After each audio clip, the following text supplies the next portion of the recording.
আজ শেয়ার করব দই বেগুনের রেসিপি। এটা একটা সম্পূর্ণ নিরামিষ রেসিপি। 500 গ্রাম বেগুন নিয়েছি। এবার বেগুনগুলোকে আমি একটু কেটে নেব। ডাঁটটাকে একটু রেখে তারপরে বেগুনগুলোকে কেটে নেব। একটা বেগুনকে আমি 4 টুকরো করে নেব।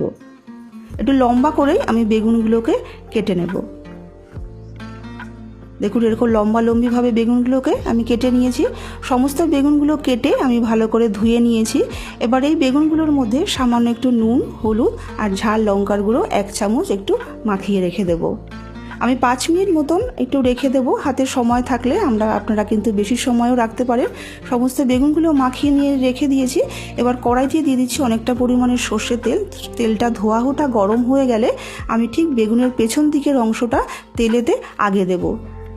গ্যাসটাকে মিডিয়ামে রেখে আমি বেগুনগুলোকে একটু লালচে করে ভেজে নেব। আমি দুটো ব্যাচে বেগুনগুলোকে ভেজে নেব। একটা ব্যাচ ভাজা হয়ে গেছে, আমি তুলে প্লেটে রেখে দিচ্ছি। সমস্ত বেগুনগুলোকে আমি ভেজে প্লেটে তুলে রেখে দিচ্ছি। ওই তেলের মধ্যে সামান্য একটু গোটা গরম মশলা ফোড়নে দিয়ে দিচ্ছি। গরম মশলাটাকে একটু থেতো করে নিয়েছি। আর ফোড়নে দিলাম 1/2 চামচ গোটা জিরে আর একটা তেজপাতা। গ্যাসটাকে লোতে রেখে ফোড়নটাকে একটু নাড়াচাড়া করে নিয়ে সামান্য একটু হিং দিয়ে দিচ্ছি, যেহেতু এটা নিরামিষ রান্না। একটু নাড়াচাড়া করে নিয়ে 10-12টা কাজু বাদাম এখানে আমি 5 মিনিট ভিজিয়ে রেখে মিক্সিতে ভালো করে বেটে নিয়েছি। গ্যাসটাকে লোতেই রেখেছি। একটু কষিয়ে নিয়ে সামান্য একটু হলুদ, সামান্য একটু কাশ্মীরি লঙ্কার গুঁড়ো দিয়ে ভালো করে মিশিয়ে নিয়ে আমি এখানে দই দিয়ে দিচ্ছি। আমি এখানে 150 গ্রাম দই একটু ফেটিয়ে নিয়েছি। আমি এখানে ফ্রেশ দইটাই ব্যবহার করেছি। দইটাকে খুব ভালো করে কষিয়ে নিয়ে যখন একটু তেলটা রিলিজ হয়ে আসবে তখন এখানে স্বাদ মতন এখানে নুন দিয়ে দিচ্ছি।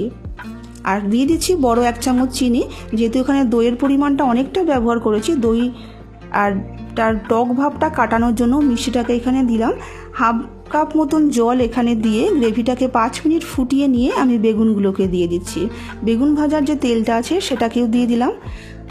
এবার গ্রেভির সাথে বেগুনগুলোকে খুব ভালো করে একটু মিশিয়ে নিচ্ছি। খুব বেশি নাড়াচাড়া করা যাবে না, হালকা হাতে একটু মিশিয়ে নিয়ে 5 মিনিট মতন একটু ফুটিয়ে নিতে হবে। বেগুনগুলো যেন পুরোপুরি সেদ্ধ হয়ে যায়। পুরোপুরি সেদ্ধ হয়ে গেলে 5 মিনিট বাদ ওপর থেকে সামান্য একটু চেরা কাঁচা লঙ্কা আর একটু ধনেপাতা দিয়ে আমি ঢাকনা বন্ধ করে 5 মিনিট মতন একটু স্ট্যান্ডিং টাইমে রাখবো। 5 মিনিট স্ট্যান্ডিং টাইমে রাখলেই আমাদের তৈরি হয়ে যাবে দই বেগুন।